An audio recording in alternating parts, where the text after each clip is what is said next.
द्वितीय पालिका की बैठक प्रारंभ हुई। एक तो गैर सरकारी संकल्प के लिए जो समय निर्धारित था वो समय समाप्त नहीं हुआ था, और एक राष्ट्रीय जनता दल के माननीय विधायक के प्रस्ताव पर उसे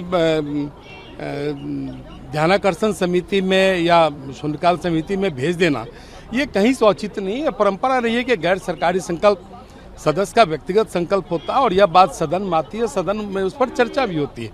मुझे लगता है कि सदन को जानबूझकर समाप्त इसलिए किया गया कि सरकार विपक्ष के प्रश्नों के बौछार को झेलने के लिए तैयार नहीं थी, क्योंकि सरकार को लगातार जो घटनाएं हो रही है उस घटनाओं पर सरकार अभी तक सदन में कोई बयान नहीं दिया है, उनका कोई प्रतिवेदन नहीं आया है।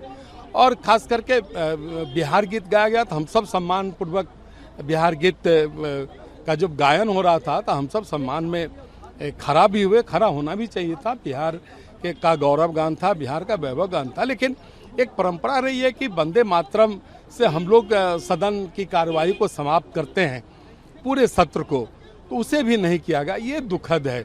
वंदे मातरम राष्ट्रगीत का गायन सदन की समाप्ति पर होना चाहिए था। ये पहली बार ऐसा हुआ है क्या? नहीं, जहाँ तक मुझे याद है कि यह परंपरा पहली बार टूटी है।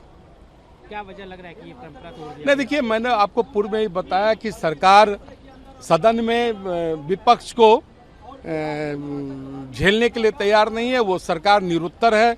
सरकार सदन से भागना चाहती है, क्योंकि लगातार जो घटनाएं घटी है उसके कारण विपक्ष के रूप में हम सब मुखर रहे हैं, जनता की आवाज़ बनने का काम किया है, और सरकार इस आवाज़ को सुनने के लिए तैयार नहीं, क्योंकि सरकार कहीं न कहीं दोषी है। सरकार का जो सिस्टम है वो कहीं न कहीं फेल हुआ है। द्वितीय पालिका की बैठक प्रारंभ हुई। एक तो गैर सरकारी संकल्प के लिए जो समय निर्धारित था वो समय समाप्त नहीं हुआ था, और एक राष्ट्रीय जनता दल के माननीय विधायक के प्रस्ताव पर उसे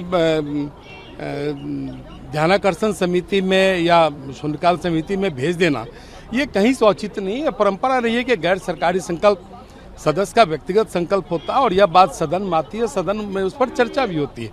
मुझे लगता है कि सदन को जानबूझकर समाप्त इसलिए किया गया कि सरकार विपक्ष के प्रश्नों के बौछार को झेलने के लिए तैयार नहीं थी, क्योंकि सरकार को लगातार जो घटनाएं हो रही है उस घटनाओं पर सरकार अभी तक सदन में कोई बयान नहीं दिया है, उनका कोई प्रतिवेदन नहीं आया है।